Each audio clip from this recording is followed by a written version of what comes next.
going on, Tech Feed? Welcome back to another episode of TechnoBuffalo's Driven. I was driving the freeways over the weekend and I saw a ton of discontinued cars that I used to love and wish would make a comeback, so I got thinking, that's probably a good topic for a car show. So I present to you the top 5 discontinued cars I wish would come back. This is TechnoBuffalo's Driven. Let's go ahead and get started.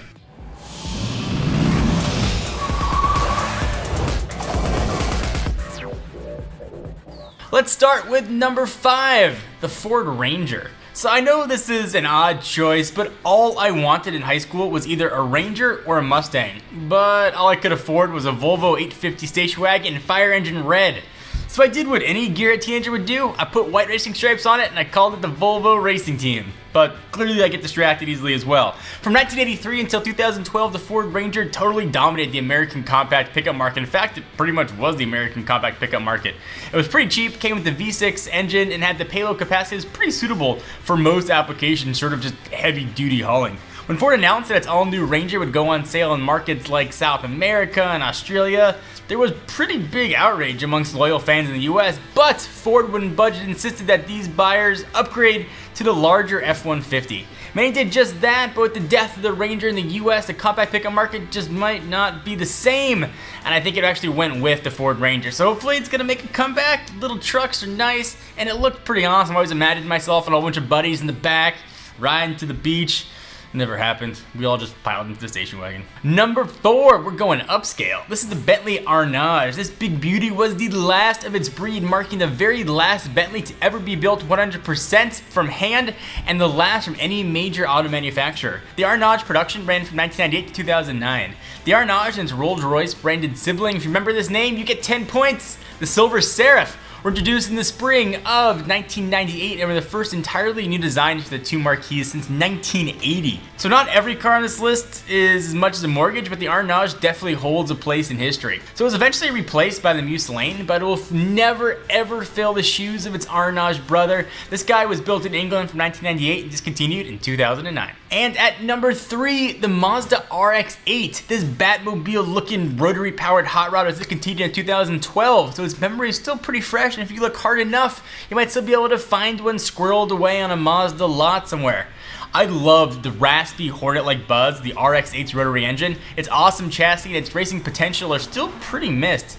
Its crazy fire-splitting tri-rotor race tune on the RX8 was one of the coolest cars around. Mazda hinted the rotary engine's not quite dead and we may see an RX9 sometime in 2015.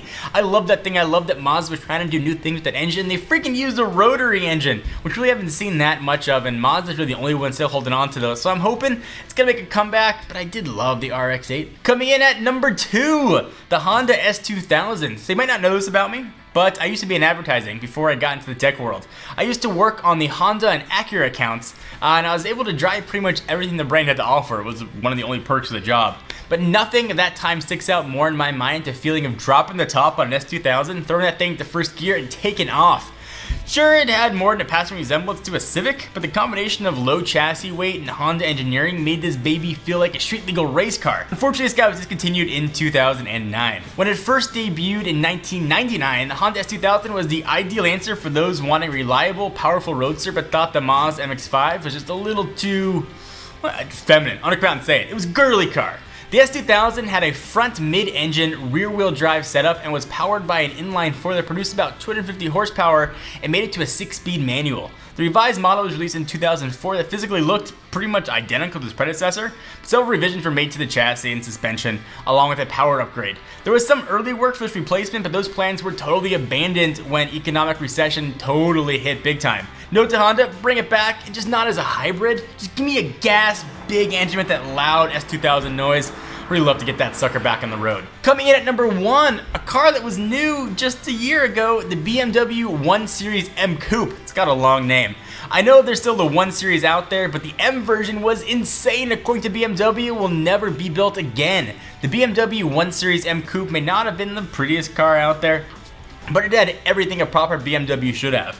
Powered by a 3-liter inline-6 that produced 340 horsepower, 332 foot-pounds of torque, the 1M, you should never call it an M1 by the way, could hit 60 miles per hour from its standstill in just 4.5 seconds. It was pretty sweet. It had a top speed of 167 miles per hour. 6-speed manual was the sole transmission available. Originally just 2,700 units were planned, but BMW was super surprised by the huge demand and increased that number to a total of 6,331 by the time production stopped in 2012. It will forever be an M-badge BMW classic. Now, we might see an M2 come up, but that original 1 Series M Coupe was absolutely gorgeous and crazy fast. I've driven in a 128, and that's a small engine on a light car, and that thing feels like a rocket ship. I can only imagine how fast this bad boy was. I love seeing one of these guys on the road whenever I get a chance. So what do you guys think? Did I miss anything? There were a ton of other cars I thought about, like a Toyota Matrix, Volkswagen Thing, and there were just a ton of choices to pick from. I'd love to know what your top 5 cars discontinued are. Leave them in the comments right down below in my pants region. Thank you guys for watching the episode of Techno Buffalo's Driven. I'm your host, John Reddinger. Be sure to subscribe to the Tech Feed to get the latest and greatest tech news from all your favorite YouTubers. I'll see you guys in the next video.